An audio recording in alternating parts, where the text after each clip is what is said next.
السلام علیکم ورحمۃ اللہ وبرکاتہ۔ الحمد للہ نحمده ونستعینه ونستغفره ونؤمن به ونتوکل علیہ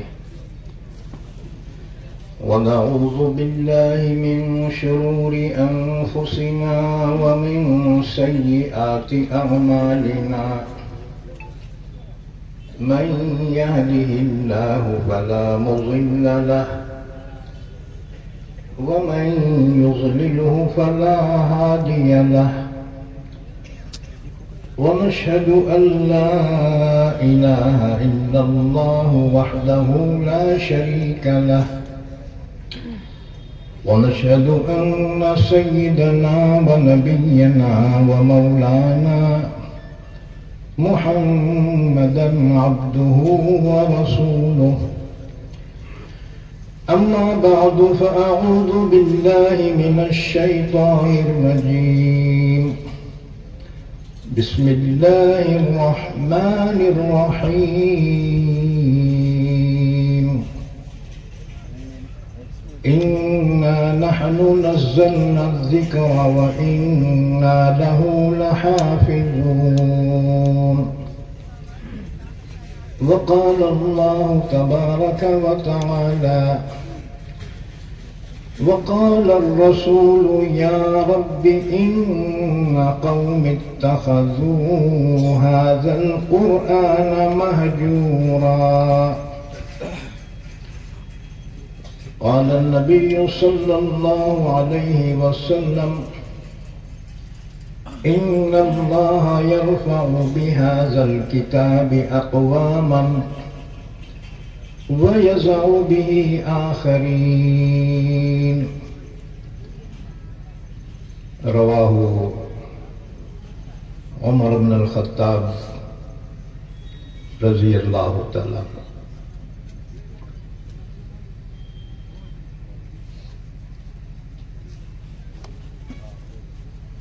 قابل احترام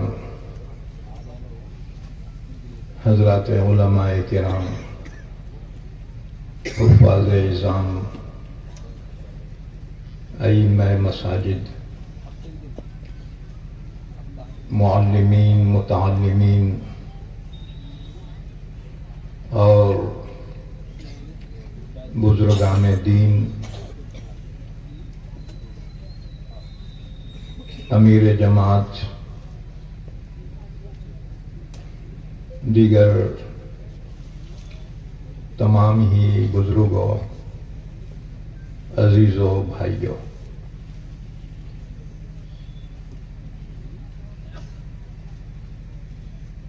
دنیا میں انقلابات آتے رہتے ہیں۔ اللہ نے فرمایا وَتِلْكَ الْأَيَّامُ نُدَاوِلُهَا بَيْنَ النَّاسِ،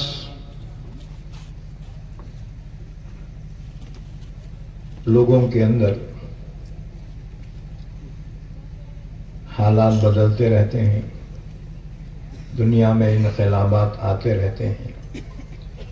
کسی قوم کا عروج ہوتا ہے، کسی قوم کا زوال ہوتا ہے۔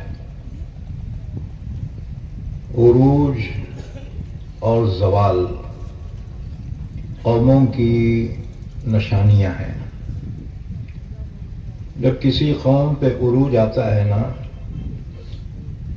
تو اس قوم کے دیوانے بھی ہوشیار ہو جاتے ہیں، اور کسی قوم پہ جب زوال آتا ہے تو ان کے ہوشیار بھی دیوانے ہو جاتے ہیں۔ جب کسی قوم پہ پستی کے دن آئے اکبر، جب کسی قوم پہ پستی کے دن آئے اکبر، اونچے طبقے میں ہوئے عقل کے دشمن پیدا۔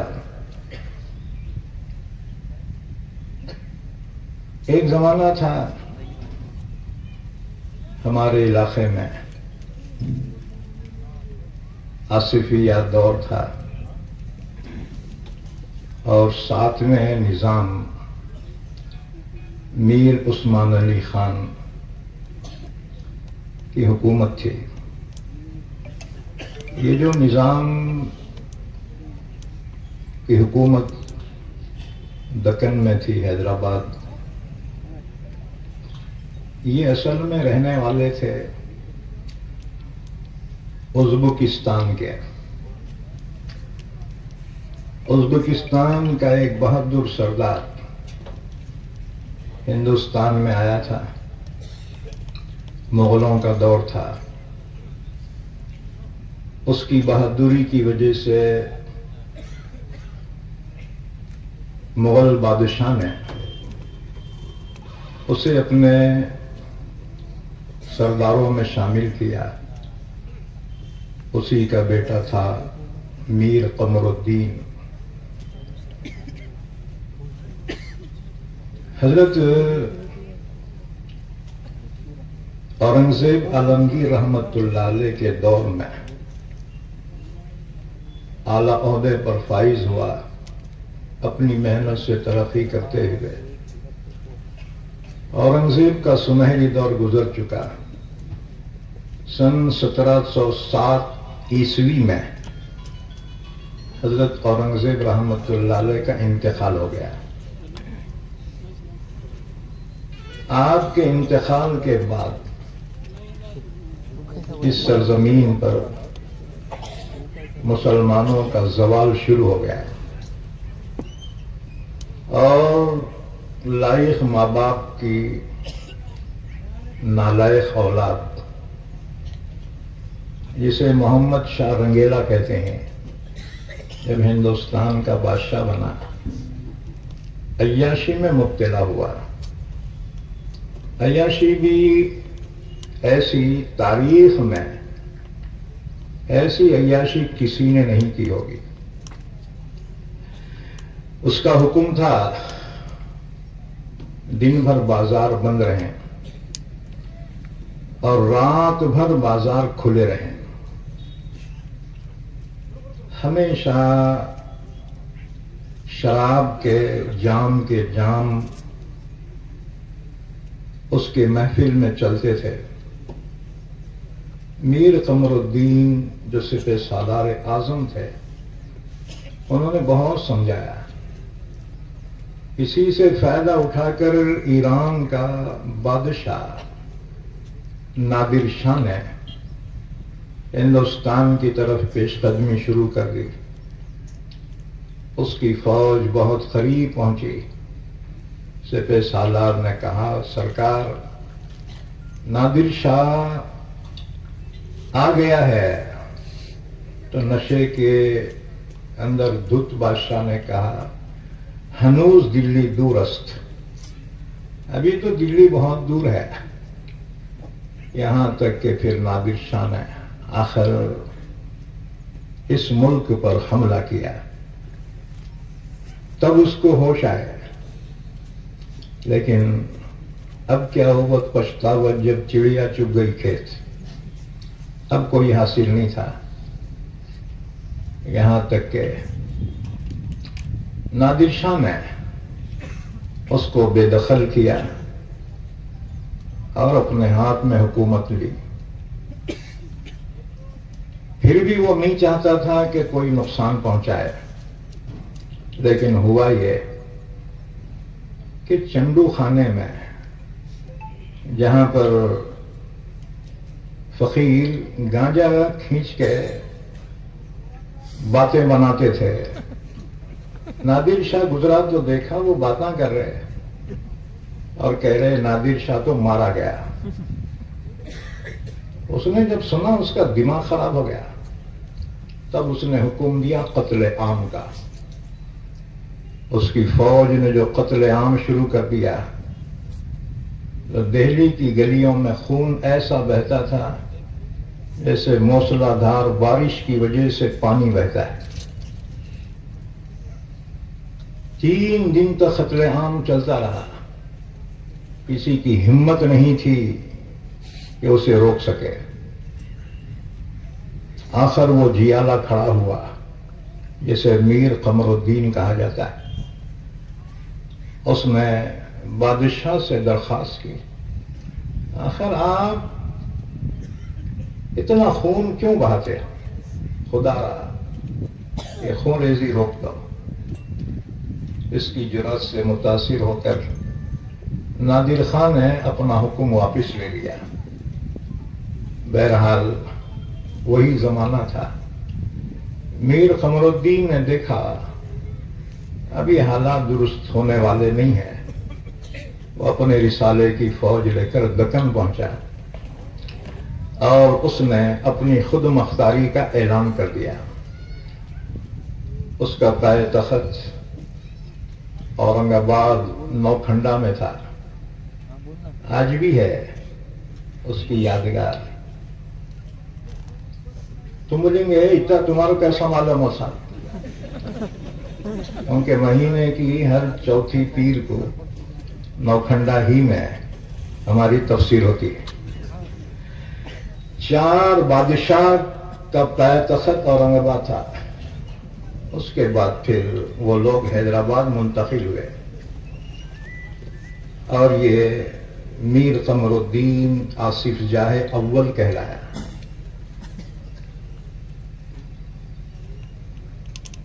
واقعہ یہ ہوا، ایک مرتبہ بھوک سے بےتاب ہو گیا تو دیکھا ایک مجذوب ہے، مجذوب سے کہا بابا میرے واسطے دعا فرمائیے، بہت بھوکا ہوں، کھانے کچھ نہیں ہے۔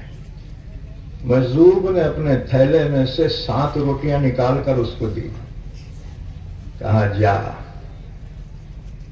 تیرے خاندان کے اندر 7 بادشاہ ہوں گے، کوئی اندازہ کر سکتا ہے اس کے زور بازو کا، نگاہ مرد مومن سے بدل جاتی ہیں تقدیریں۔ اس اللہ والے کی دعا اللہ نے قبول کی اور پھر اس خاندان میں 7 بادشاہ ہوئے، تو آخری نظام سابق میر عثمان علی خان ہوئے۔ میر عثمان علی خان کا دور کہتے ہیں بڑا سنہرا دور تھا، لیکن آخر ہر عروج کو زوال ہے، ہر چڑھتا سورج زوال سے ہمکنار ہونا ہے اور ایک دن اسے غروب ہونا ہے۔ اسی لیے اللہ نے فرمایا بندو موجودہ حالات پر مت اتراؤ، اپنے انجام کو ضرور اپنی نظر میں رکھو، ہر عروج کے بعد زوال ہے۔ چنانچہ سن 47 میں ملک آزاد ہوا، ابھی حیدرآباد مسلم اسٹیٹ تھا۔ پھر سن 1948 میں پولیس ایکشن ہوا اور پھر حالات دیکھ کر میر عثمان علی خان نے اعلان کیا کہ ہم ہندوستان میں شامل ہو رہے ہیں، لیکن چونکہ دیر ہو چکی تھی، بس جی پرانی عداوتیں اور نفرتیں پھر ایک مرتبہ برسر عام آئی۔ سروجنی نائیڈو کی کتاب ہے، میں نے پڑھی ہے، مسلمانوں پہ جو حالات آئے خصوصاً ہم دکن والوں پر، تقریباً 1 لاکھ سے زیادہ ایمان والے شہید کر دیے گئے۔ لوگوں نے یہ سمجھا اب اسلام ختم ہو گیا، اب مسلمان ختم ہو گئے۔ جو چھپ چھپاتے ہوئے جہاں پناہ لے سکتے تھے انہوں نے پناہ لی۔ عید کا دن لوگوں نے قبرستان میں گزارا اپنی خوبصورت بچیوں کی حفاظت کے لیے۔ جو مائیں حفاظت نہیں کر سکی اپنی بچیوں کو لے کر کنویں میں کود گئی، کئی کنویں نعشوں سے بھر گئے۔ اور ایک ندی ہے کرناٹک کے سرحد پہ، کہتے ہیں وہاں لے جا کر ایمان والوں کو شہید کر دیا جاتا تھا۔ کئی دن تک اس ندی کا پانی کے بجائے خون بہتا تھا۔ دیکھو آج کے ہم خوشحالی کو دیکھ کر یہ سمجھ نہ لیں کہ ہمارے اسلاف کی قربانیاں کیا قابل ذکر ہیں یا نہیں۔ بے شک تم نے خیرات میں یہ پھول نہیں پائے ہیں، خون دل صرف کیا ہے تو بہار آئی ہے۔ ہماری مسجد کے مینارے، مسجد کی آوازیں ہیں، یہ مدارس قال اللہ قال رسول کی آوازیں ہیں، اور یہ ٹوپیاں، یہ داڑیاں، یہ جبے، یہ جماعتیں، یہ بہت بڑی قربانی کے بعد وجود میں آئے ہیں۔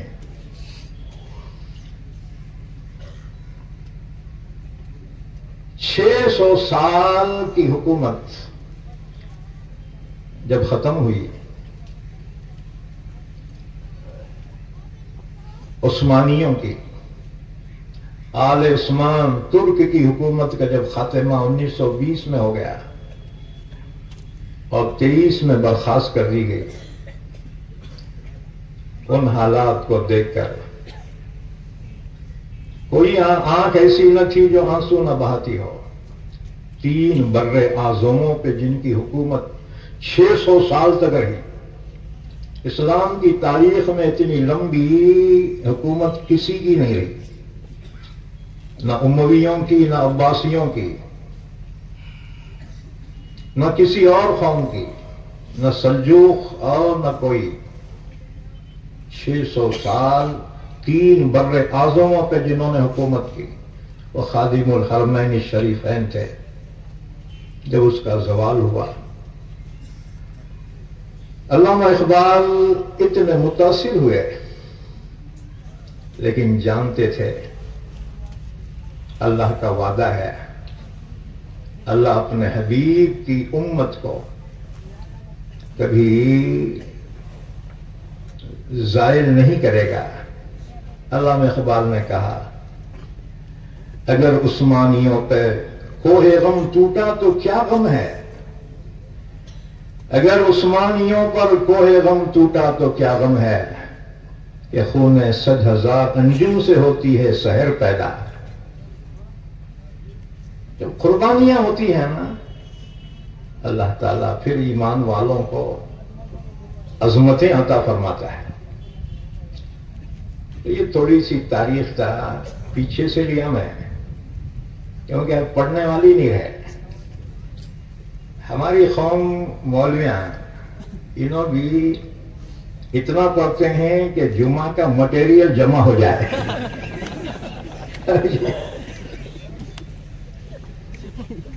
یہ ہمارے بال دھوپ میں سفید نہیں ہوئے، اللہ کا شکر ہے تجربے سے سفید ہوئے ہیں۔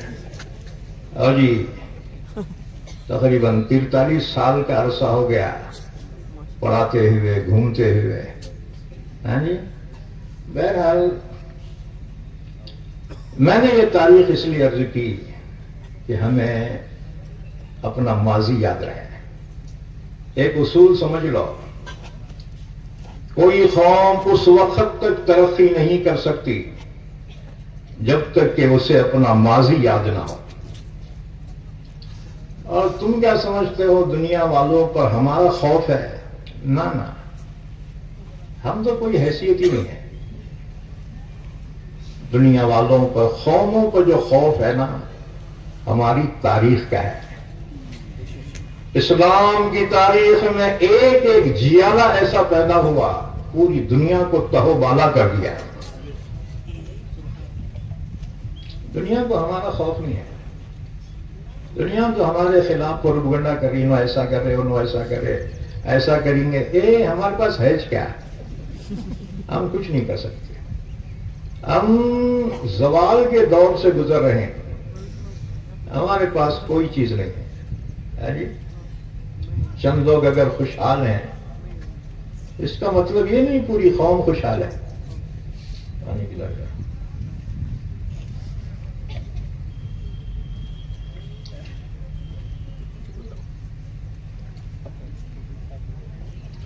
کل میں پربھنی میں تھا، وہاں کے مدرسے کو 50 سال پورے ہو گئے. انہوں 50 سالہ اجلاس رکھے تھے تو میرے کو بلائے تھے، مالیگاؤں سے مولانا عمرین محفوظ بھی آئے تھے. تو اصل میں آزادی کا مطلب کیا ہے؟ آزادی کا مطلب ہے اپنی غلامی کو یاد کرنا. دنیا کے تقریباً ملک اپنی آزادی کا جشن مناتے ہیں لیکن بھول جاتے ہیں اپنے ماضی کو، اپنی تاریخ کو، کہ کسی زمانے میں وہ غلام تھے، غلامی سے آزاد ہوئے. تو آزادی کیا ہے؟ اپنی غلامی کی یاد ہے. انسان اپنے ماضی کو نہ بھولے. ماضی ہی تو روشنی ہوتی ہے مستقبل میں دیکھنے کے لیے. اگر ماضی کی ٹارچ نہ ہو تو مستقبل کے گڑھوں میں تم ہلاک ہو سکتے ہو. اس لیے چھپا کر آستی میں بجلیاں رکھی ہیں گردوں نے، چھپا کر آستی میں بجلیاں رکھی ہیں گردوں نے، انا دل غافل نہ بیٹھے آشیانوں میں. مسلمانوں، تھوڑی سی خوشحالی میں غفلت مت کرو، اپنے ماضی کو یاد رکھو، اپنے مستقبل کے لیے صحیح قدم اٹھاؤ. ہماری ترقی اور ہمارا زوال قرآن کریم سے وابستہ ہے. قرآن ہی ہمیں عزتیں دیتا ہے. اگر قرآن کی قدر کرو گے، اس کی تلاوت، اس کا علم، اس پر عمل اور قرآن کے پیغام کو قوموں تک پہنچانا. ہم کیا سمجھتے ہیں قرآن ہمارے لیے نازل ہوا، اس لیے ہم نے سینوں سے لگا رکھا ہے یا طاقوں میں سجا رکھا ہے، یا بہت سے بہت قرآن کا حق ادا کرتے ہیں کہ رمضان میں قرآن کی تلاوت کرتے ہیں. جو نہیں کر سکتے انہوں قرآن شریف لا کے مسجد میں رکھتے ہی سال ثواب کے واسطے پارے لا کے رکھتے ہیں. بہرحال قرآن سے ہماری عقیدت اور وابستگی ہے، لیکن کس حد تک؟ ہم نے قرآن پڑھتے ہیں. رمضان میں بہت قرآن پڑھتے ہیں. کوئی بولتا میں ایک پڑھا، میں 2 پڑھا. اس سے پوچھو کہے کے واسطے پڑھا؟ وہ کہے گا میرے مرحومین کو ثواب پہنچانے کے لیے. کیا قرآن کتاب تلاوت ہے؟ کیا قرآن کریم کو ہم نے ایصال ثواب کے لیے بنا رکھا ہے؟ عام خیال مسلمانوں کا یہی ہے کہ قرآن ایصال ثواب کی کتاب ہے اور مدرسے ایصال ثواب کی دکانیں ہیں. کوئی بھی مدارے سیدھا دارالعلوم میں آتے مدرسے میں. مسافر 30 بچے ہیں کیا؟ کہ کیسے ہمارے بابا کا انتقال ہو جائے ایصال ثواب. ہم نے قرآن کو یا تو ایصال ثواب کی کتاب بنا دی ہے اور مدرسے کو ایصال ثواب کی دکان ہے. اچھا آج کل ایک فضیلت چل رہی ہے، جادو ٹونے ہو رہے نا لوگوں پہ. عاملہ بہت پیسے لے رہے ہیں. عاملہ چھریاں لے کے بیٹھے ارے بسم اللہ اللہ اکبر.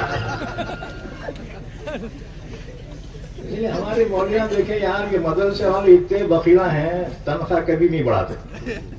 ہاں جی. اور مسجد کے کمیٹیاں وہ تو اصل بخیلہ ہیں. وہ بہت خوش ہوئے تو 100 روپے بڑھا رہے. ٹھوکر لگی دواخانے میں ڈاکٹر تو 200 روپے تو لیتا ہے. وہ کون کمیٹے کا باپ دینا کیا؟ ہمارے مولویاں دیکھے یار یہ تنخواہ میں کام نہیں چل رہا، انہوں سائڈ بزنس لے لیا ہوگا، چھوچا کا بغیر بھنڈوال کے دھندا اور فل چل رہا، جیسے فلاٹنگ والے فل چلائے نا، ایسی مولویاں سوچے یار اس سے کام نہیں چل رہا، یہ سائڈ بزنس اچھا ہے، چلو کرنا تھا، لیکن علم کو مت چھوڑو، یہ اللہ کی امانت ہے یہ۔ ہاں جی، جن مدرسوں سے تم نے علم حاصل کیا نا، کتنے مشکل سے تمہارے ایک وقت کے کھانے کا انتظام مدرسے والوں نے کیا ہوگا، کہاں کہاں گئے ہوں گے، کس کی خوشامد کی ہوگی، کیسے کیسے چندہ جمع کیا ہوگا، تم کو تن کا بنا کر تمہارے لیے آشیانہ بنایا، تمہیں پر لگ گئے، تم اڑ گئے، ذرا پلٹ کر اس آشیانے کو دیکھو، جس نے تمہیں کیا کیا دیا ہے، ان مدارس نے تمہیں کیا کیا دیا ہے۔ بہرحال لئن شکرتم لأزیدنکم ولئن کفرتم ان عذابی لشدید، اللہ کا شکر ادا کرو گے اللہ اور نعمتوں سے نوازے گا، اور ناشکری کرو گے تو یاد رکھو اللہ کا عذاب بڑا سخت ہے۔ ہم یہ نہیں کہتے کہ تم علاج نہ کرو، ضرور کرو، لیکن اپنی بنیاد کو نہ بھولو۔ اللہ نے تمہیں جو علم عطا کیا ہے، اللہ کی بہت بڑی نعمت ہے، علم کا تقاضا ہے کہ دوسروں کو علم عطا کیا جائے۔ تو میں عرض کر رہا تھا، یہ 1948 میں حیدرآباد اسٹیٹ ہندوستان میں ضم ہو گئی، اور پھر مسلمانوں پہ ایسا زوال ہوا کہ مسلمان تو سکتے میں رہے، اب کیا کرنا، جینے کے لالے پڑ گئے۔ ایسے دور میں حضرت شیخ الاسلام مولانا سید حسین احمد مدنی رحمت اللہ علیہ یہ نظر کرم ہم علاقے دکن والوں پہ پڑی،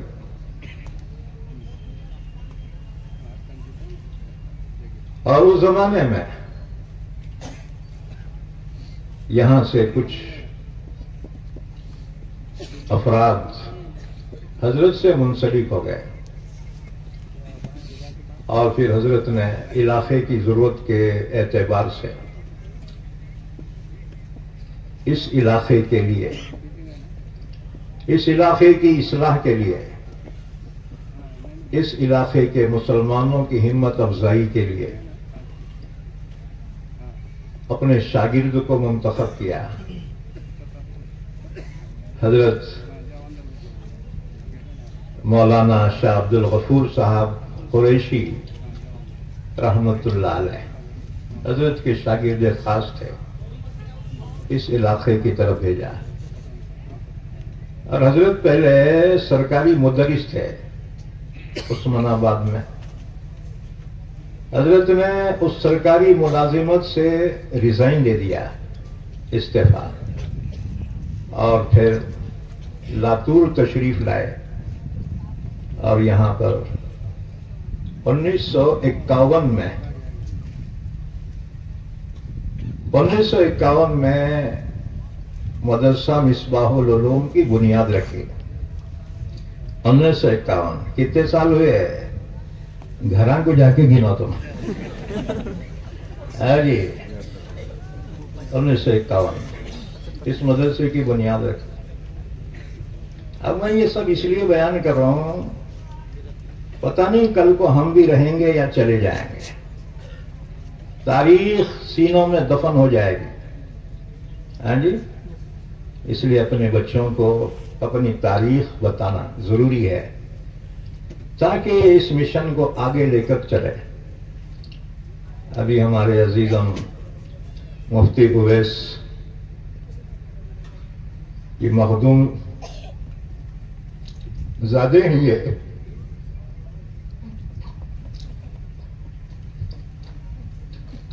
ان کے آبا و اجداد کا مجھ پہ خصوصاً بڑا احسان رہا ہے. اللہ تعالیٰ ان تمام مرحومین کی مغفرت فرمائے. اللہ ان کو جنت الفردوس عطا فرمائے. اللہ اپنی شان انہیں انعامات سے نوازے. بہرحال شریف انسان وہی ہوتا ہے جو احسان کو یاد رکھے، اور جو احسان فراموش ہو اس سے بڑھ کر کوئی کمینہ نہیں ہوتا ہے. لہذا ہم یہ کہتے ہیں جس زمانے میں حضرت نے یہاں مدرسے کی بنیاد رکھی، مدرسہ مصباح العلوم، چند بچوں سے یہ شروع ہوا، اور پھر حضرت کی اتنی شہرت تھی کہ ودربھا اور تلنگانہ، آندھرا، مہاراشٹر، کرناٹکا سے طلبہ آتے چلے گئے. اللہ نے ان سے پھر کام لیا. حیدرآباد کے جو بڑے بڑے علماء ہیں نا، مولانا شاہ جمال الرحمان صاحب، مولانا نوال الرحمان، ان لوگوں کے بڑے بھائی مولانا شاہ کمال الرحمان، ان کا انتقال ہو گیا. اللہ مغفرت فرمائے. یہ اسی مدرسے کے طالب علم ہیں.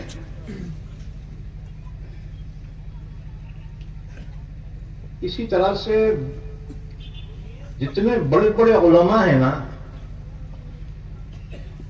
تو بولیں گے لاتور کے بڑے علماء. ہاں، لاتور کے بھی پکڑ کے سب اسی مدرسے کے بچے ہیں.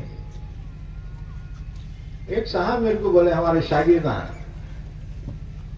بولے مفتیاں ہیں یہ سب. لوگ میرے کو بولے تو مفتی ہے کیا مقصد؟ لوگ سمجھتے مفتی بولے تو بہت بڑا عالم ہوں گا.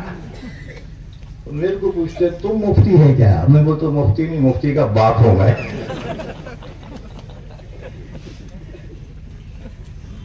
کیوں میرے سینکڑوں شاگرد تو مفتیاں ہیں اور ہم ایک مفتی نہیں ہے. لگا پوچھتے تم محتم ہے کیا؟ اے بھائی محتم نہیں ہو، میرے شاگرد محتم ہے.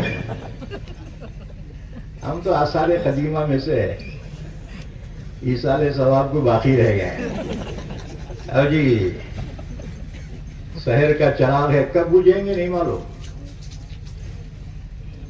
تو میں آپ کے سامنے تھوڑی سی تاریخ رکھ رہا ہوں. تو بولیں گے مولانا بیان کر رہے کیا تم؟ ایک بیان نہیں کر رہا، میں سبق سنا رہا ہوں، آموختہ. ہاں جی. تو میں عرض کر رہا تھا کہ حضرت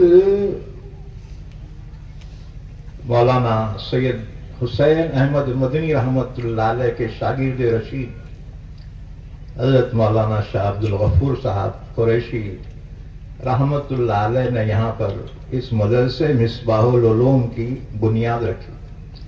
لیکن یہ مت سمجھنا کہ مصباح العلوم کی بنیاد 1951 میں رکھی گئی، نہ، اس سے پہلے بھی تھا. لیکن اس سے پہلے اس کا نام تھا انجمن اسلامیہ. نظام آف حیدرآباد کی جانب سے مدارس چلتے تھے انجمن اسلامیہ کے نام سے. تو یہاں پر انجمن اسلامیہ تھی پہلے، جو شہری بچوں کو جس میں پڑھایا جاتا تھا. اس لیے ایک بات یاد رکھو، اس وقت لاتور میں جتنے بڈھے ہیں نا، وہ سب اسی مدرسے کے پڑھے ہوئے ہیں، اگر وہ لاتور کے ہیں. اب لاتور پہلے چھوٹا تھا، بعد میں باہر سے اتنے لوگ آ گئے، اصل ہم لاتوری پہچان نہیں جا رہے. تو تقریباً یہ 75 سال میں اس مدرسے میں جتنے پڑھے ہیں، آج وہ کم سے کم 80-90 کے تو ہو گئے ہوں گے. تو جتنے بڈھے ہیں لاتور کے، یا تو اس مدرسے کے شاگرد ہیں یا شاگردوں کے شاگرد ہیں.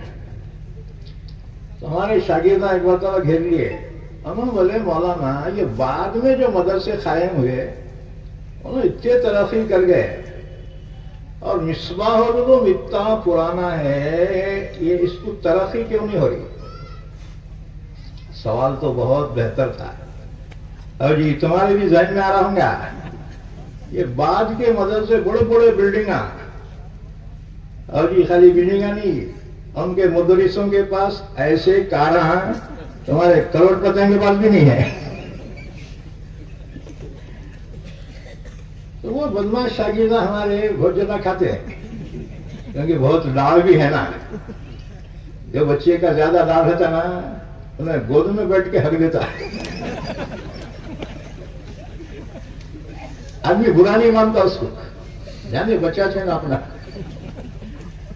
انہوں سوال کرے میرے کو، مولانا مصباح العلوم اتنا پرانا ہے پھر اس میں ترقی کیوں نہیں ہے، بچے زیادہ کیوں نہیں ہیں؟ دوسرے مدرسوں میں دیکھو 200 300 400 مدرسے ترقی کر گئے، اتنا پرانا ہو کے ترقی کیوں نہیں کرا؟ میں ایک ہی جواب دیا، مولوی جو ہے منطق پڑھتے ہیں نا جی، ان کے کورس میں منطق رہتی، اور الحمدللہ جتنے لوگ منطق پڑھے ہیں نا، جتنے کتابیں، ان سے ایک کتاب میں زیادہ پڑھا، اور جی آخری کتاب ہے سلم العلوم منطق کی، سب لوگ ہاتھ کھینچ پڑے، لیکن ہمارے زمانے میں کتاب اور آگے تھی، وہ تھی ملا حسن، سلم سے بھی آگے کی کتاب ہے ملا حسن، وہ کتاب پڑھا ہے۔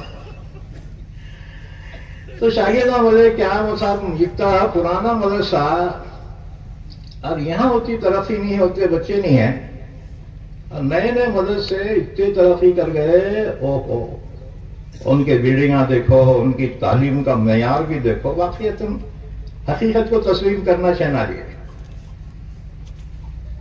تو میں یہ بھی جواب دیا،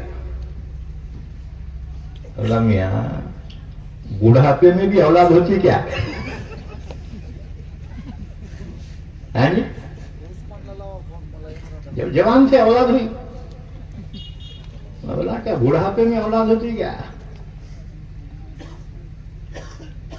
اب یہ سب ہیں، ہماری اولاد میں تو پوترے پاتری تو ہے نا، یہ اولاد کی ترقی بھی باپ کی ترقی شمار ہوتی۔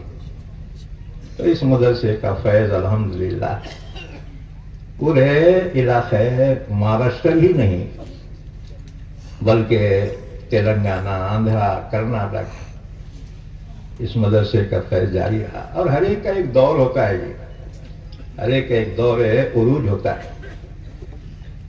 اب ایک مرتبہ جوانی ختم ہوئی، پھر بولیں گے اللہ وہ جوانی پھر دے دے، ختم ہو گیا، نہ دور شباب باقی ہے، نہ عہد شباب باقی ہے، نہ دور شراب باقی ہے، لذتیں ختم ہو گئی امجد، لذتوں کا عذاب باقی ہے۔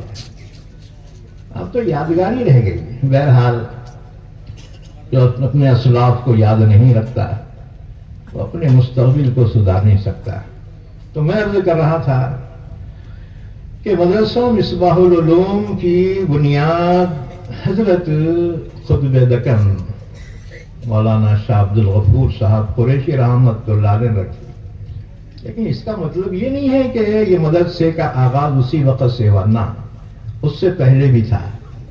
اس سے پہلے یہ انجمن اسلامیہ کہلاتا تھا۔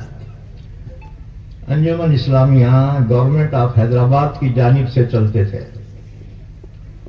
اس زمانے میں پولیس ایکشن سے پہلے کی بات ہے، ایک مدرس کی یہاں ضرورت محسوس ہوئی تو حیدرآباد لکھا گیا کہ یہاں انجمن میں ایک مدرس کی ضرورت ہے۔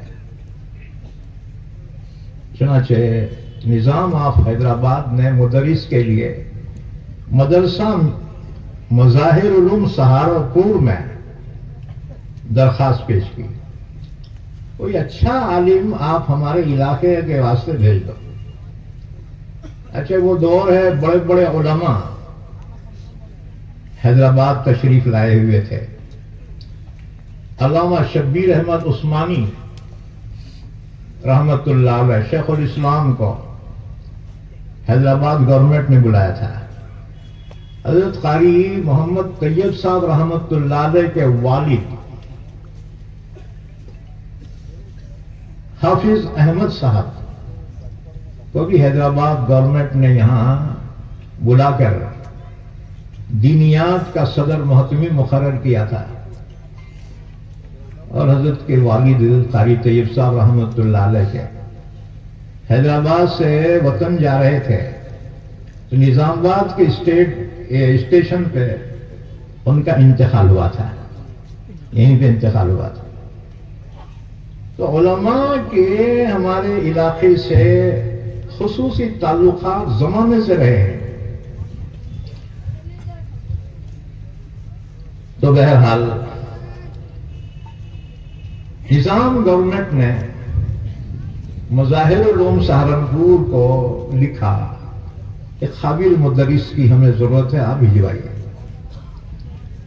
اس وقت مدرسہ مظاہر العلوم سہارنپور کے صدر مدرس حضرت مولانا خلیل احمد صاحب امیٹوی رحمت اللہ علیہ تھے، جو حضرت شیخ الحدیث مولانا زکریا رحمت اللہ علیہ کے استاد بھی تھے اور ان کے شیخ و مرشد بھی تھے. وہ بعد میں ہجرت کر کے مدینہ تشریف لے گئے تھے اور جنت البقیع میں وہیں آرام فرمائے. انہیں کی پہلو میں حضرت شیخ مولانا زکریا صاحب رحمت اللہ علیہ بھی آرام فرمائے. ہم بزرگ تو نہیں ہیں لیکن بزرگوں کو ہم نے دیکھا ہے الحمدللہ. اور حضرت مولانا شیخ زکریا صاحب رحمت اللہ علیہ کے ایک شاگرد رشید خاص ہمارے استاذ حضرت مولانا سید شجاع الدین صاحب امام و خطیب مسجد اعظم گنج گولائی حضرت شیخ کے خاص شاگردوں میں سے تھے. ہم شروع میں مدرسہ مظاہر العلوم گئے تو وہاں پہ تعارف ہم نے کیا کرایا، پوچھے کہاں والے ہیں، ہم بولے مولانا شجاع الدین صاحب حیدرآبادی کے شاگردہ ہیں. اکابرین بہت خوش ہوئے. حضرت کے اکابرین موجود تھے، مولانا ظریف احمد صاحب وغیرہ. ہم بولے ہمارے شجاع الدین کی شاگرد ہو؟ جی حضرت. بس کیا تھا جی، نظر کرم ان پہ ہوئی. اصل میں یہاں معاملہ قابلیت کا نہیں ہے، اصل معاملہ نسبت کا ہے جی. بہرحال تو مولانا خلیل احمد صاحب امیٹھوی رحمت اللہ علیہ نے اپنے ایک شاگرد کو دکن کے لیے روانہ فرمایا. ہمارے حضرت فرماتے تھے مولانا سید طالب علی صاحب رحمت اللہ علیہ باضابطہ عالم تو نہیں تھے لیکن ان کا علم عالم سے کم نہیں تھا. اس زمانے کے منشی فاضل تھے. وہ منشی فاضل کی ڈگری جو تھی نا ایکول ٹو بی اے تھی اس زمانے میں. فارسی میں منشی فاضل حضرت منشی فاضل تھے. لیکن شروع میں ایک بیڑی کمپنی تھی حیدرآباد کی، انجن بیڑی بول کے. تو اس بیڑی کے کارخانے میں ہمارے حضرت مینیجر بول کے تھے. شاہ عبد الغفور صاحب قریشی رحمت اللہ علیہ کی نظر پڑی. قدر جوہر شاہ بھی دانت یا بے دانت جوہری، ہیرے کی قدر یا تو جوہری پہچانتا ہے یا بادشاہ. حضرت کی نظر پڑی، آئے ہاتھ پکڑ کے اٹھا کے لے گئے. طالب علی تمہارا مقام یہ نہیں ہے، اور لا کر ڈائریکٹ مصباح العلوم کا محتمم بنا دیا کہ تم یہاں بیٹھو. اور صرف اتنا ہی نہیں کیا، اپنے ساتھ اپنے شیخ کے پاس لے چلے. حضرت مدنی کی خدمت میں پہنچے، تعارف کرایا. حضرت یہ بیعت کرانے کے واسطے لایا ہوں ان کو. ہمارے حضرت فرماتے تھے ہم پہلے سے ہی ایک شیخ کے سے بیعت تھے اور ہمارے شیخ کا انتقال ہو گیا تھا. پہلے سے میں ذکر اذکار کرتا تھا. حضرت مدنی نے مجھے کچھ اذکار دیے بیعت کرا کے. میں نے اسی قیام میں وہ تمام ذکر مکمل کر دیا. حضرت نے کیفیت دیکھی اور اسی وقت خلافت سے نوازا. جی گئے تھے بیعت ہونے کو، خلافت لے کے واپس آئے. حضرت مدنی رحمت اللہ علیہ کا فیض اس علاقے میں انہی حضرات سے عام ہوا. معاصر شیخ الاسلام حضرت کی سوانح ہے حضرت مدنی کی، اس کے اخیر میں ایک لسٹ دی گئی ہے حضرت کے خلفاء کی. تو ہمارا قدیم ضلع عثمان آباد تھا، 1982 میں لاپور ضلع بنا. تو غیر منقسم ضلع عثمان آباد میں حضرت مدنی نے 4 خلیفہ مقرر کیے تھے. 4 خلیفہ تھے حضرت مدنی کے. اس سے پہلے عثمان آباد میں ایک جلسے میں گیا، میں بیان کرا، مولا بھائی وہ 3 کے نامات تو یاد ہیں. ایک حضرت مولانا عبد الغفور صاحب، دوسرے مولانا سید طالب علی صاحب، اور تیسرے اور کوئی ہیں، مجھے اور ایک کا نام یاد نہیں رہا. بیان کے بعد ایک بڑے میاں کھڑے ہوئے، انہوں بولے میرے والد بھی حضرت مدنی کے خلیفہ تھے، اب میں مولانا عثمان صاحب کا بیٹا ہوں جو دارالعلوم کے فاضل تھے پرانے. تو 4 خلفاء اس علاقے میں بھیجے اور اللہ نے ان کے ذریعے سے اس علاقے میں پھر دین کی ہوائیں چلا دی. تو میں عرض کر رہا تھا کہ انجمن اسلامیہ کے لیے نظام گورنمنٹ نے جو ایک مدرس کو بھیجا تھا، وہ حضرت شیخ مولانا زکریا رحمت اللہ علیہ کے ساتھیوں میں سے تھے. کتاب میں پڑھتے نا ہم فضائل اعمال حضرت شیخ کی، حضرت شیخ کے ساتھیوں میں سے تھے وہ. ان کا نام تھا مولانا سید عزیز علی حسینی. اصل میں بنگال کے رہنے والے تھے، 8 زبانوں کے ماہر تھے. پھر نظام حکومت نے 4 پلاٹ دیے تھے، 2 مدرسے کے لیے، 2 مسجد کے لیے. مسجد تعمیر ہوئی جو مسجد اعظم گنج گولائی کہلاتی ہے. نظام گورنمنٹ نے یہ 2 فلاٹ دیے تھے. اس زمانے کے فلاٹ نہ چھوٹے رہتے تھے کیا، ایک فلاٹ 100 فلاٹ کا رہتا تھا. 2 مسجد کو دیے، 2 مدرسے کو، اور مدرسے کو مسجد کا متولی قرار دیا. لیکن سوء اتفاق پولیس ایکشن میں پورا ریکارڈ جل گیا، پورا ریکارڈ جل گیا. اب لوگ سمجھتے ہیں مسجد الگ ہے مدرسہ الگ ہے، نہ. پھر حضرت مولانا سید عزیز علی حسینی کو اس مسجد کا امام و خطیب مقرر کیا گیا. اس کے بعد جب پولیس ایکشن ہوا، حضرت پہ قاتلانہ حملہ ہوا، حضرت یہاں سے حیدرآباد چلے گئے. انہی کے شاگرد تھے مولانا سید طالب علی صاحب. بعد میں پھر اپنے استاذ کو لے کر آئے تھے ہمارے پڑھنے کے زمانے میں. حضرت بہت عالم کامل تھے. بہرحال اب تو وہ بزرگ ہاں پورے چلے گئے، اللہ ان کی مغفرت فرمائے، اللہ ان کو درجات عطا فرمائے. اور یہ سب کچھ ہے نا دینی بہاریں، وہ انہی کی وجہ سے ہیں. ہمارے بچپن میں تبلیغ جماعت بولے تو ہمارے کو نہیں معلوم تھی. اللہ تو یہاں بزرگوں کا ٹھکانہ تھا، کئی بزرگ آتے تھے. اس کے بعد پھر جماعت کا سلسلہ چالو ہوا، اور الحمدللہ آج تو بڑی بہار ہے. ہاں جی، اللہ کا شکر ہے. تو بنیادی باتیں جاننا ہمارے لیے بہت ضروری تھا، اس لیے میں نے یہ چند باتیں عرض کی. بہرحال حضرت بھی چلے گئے. ان کے صاحبزادے ہمارے ساتھی مولانا حافظ محی الدین علی احمد محتمی بنے. وہ بھی اللہ کو پیارے ہو گئے. ہمارے ساتھیاں ایک ایک کر کے اللہ کو پیارے ہو گئے. اللہ سب کی مغفرت فرمائے. ہاں جی. اب ان کے صاحبزادے یعنی حضرت کے پوترے مفتی اویس قاسمی یہ اس مدرسے کے ذمہ دار ہیں. بہرحال نوجوان ہیں، فعال ہیں. اللہ ان کی محنتوں کو قبول فرمائے. انہوں نے بڑی محنتیں کی ہیں، کوشش کرے ہیں. ایک بات یاد رکھو، بڑوں کی اولاد، بڑوں کی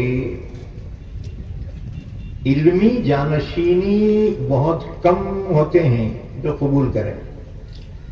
اکثر بڑوں کی اولاد جو ہے نا 90% ناکارہ رہتے ہیں، باپ کے نام پہ بیٹھ کے کھاتے ہیں. تیسری نسل قابل ہوتی ہے.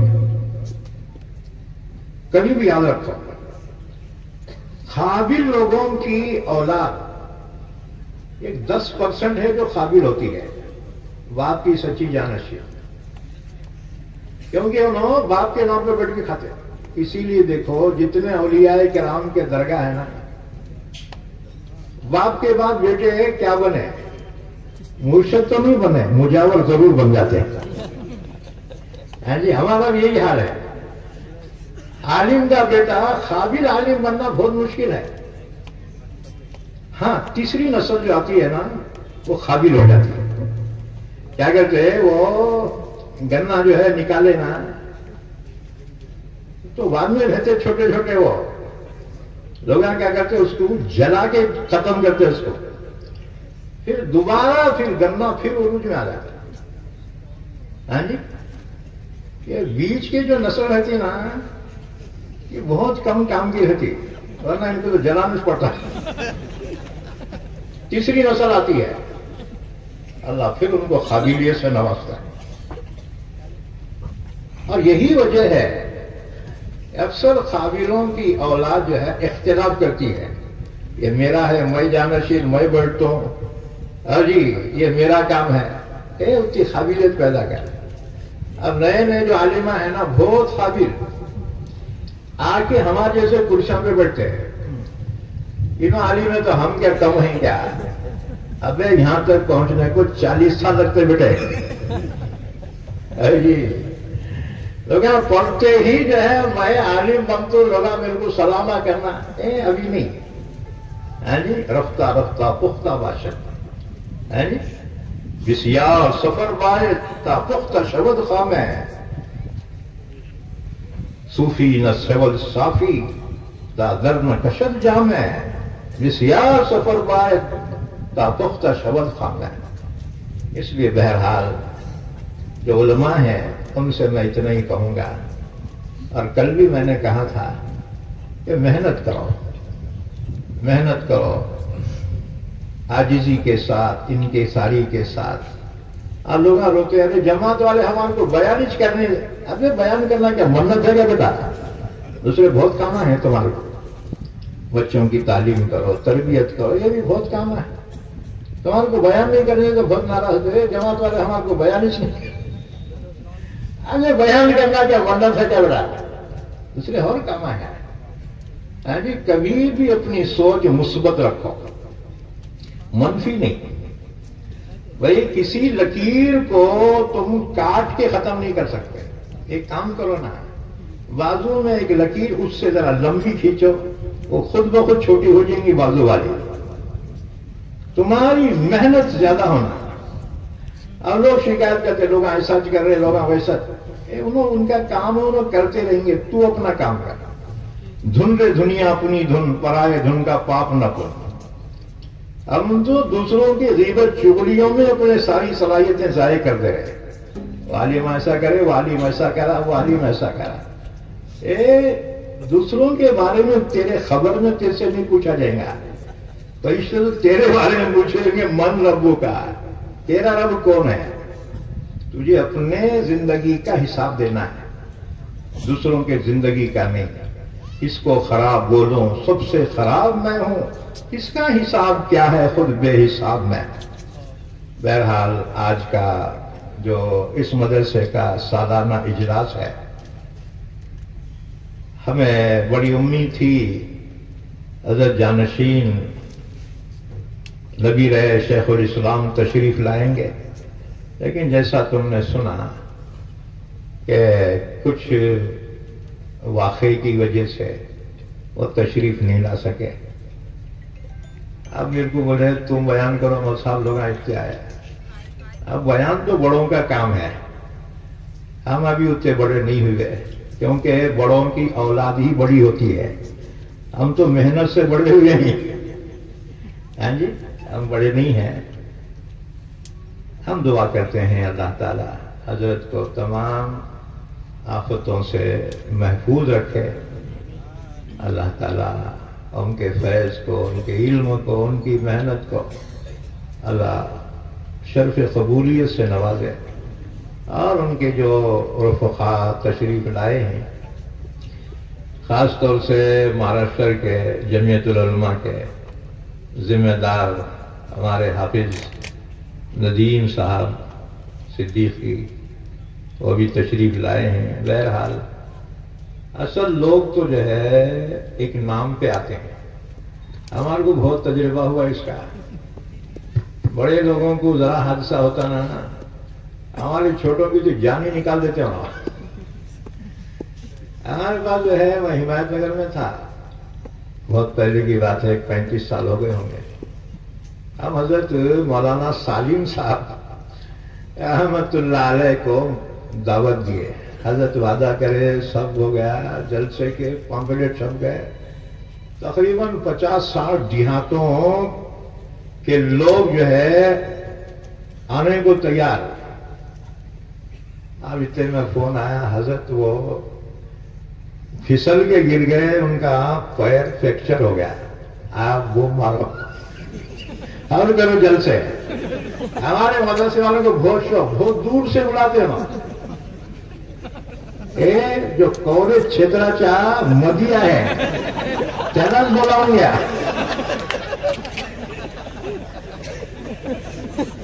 ہمیشہ روتا ہوں میں یہ مدرسوں یا محتمم کے سامنے، اتنے دور سے بلا کے تم جلسہ رکھتے، وہ فون والی بولتے دیکھو کورے چھترا چاہ باہر آئے، اب وہ مارو ہے جی۔ تو اسی لیے جلسے والے دو مخری رکھنا ہے، ایک قریب والا اور ایک دور والا۔ دور والا نہیں بھی آئے تو قریب والے سے کام چل جاتا ہے۔ خدا کا شکر ہے میرا پروگرام ہو گیا تھا وہاں، میں کینسل کرا رات میں، ارزا پور میں آج تفسیر تھی، میں بولا بھائی ہمارے مدرسے کا جلسہ ہے، میں نہیں آتا۔ انہوں نے بولے مولانا آپ کیسا رمضان آ رہا نا، آپ کچھ بھی ہوں گے بھائی میں نہیں آتا، اب رمضان کے بعد آتا۔ اچھا وہ میں بولا یہاں کے بیان سنوں گا، بولے تو ہمارے کو کیا پھگڑی میں کھانے دیتے کیا جی؟ کہاں بھی جاؤں گا میں سکون سے، ذرا چھپ کے بیٹھوں گا تو برابر کوئی دیکھتا، ارے مولانا آ گئے، کرسی لاؤ بیان کرو۔ لوگ بیانہ سے تنگ آ گئے، مگر بیانہ ہمارے کو چھوڑے نہیں بیٹھے، ہمارے محتمم جو ہے ہمارے کو بٹھا دیے۔ بہرحال چند باتیں میں نے جو عرض کی ہے، کفا میں منہ لانے سے چشم فائدہ، دو اشک بھی کافی ہیں اگر کچھ اثر کریں۔ وآخر دعوانا ان الحمدللہ رب العالمین۔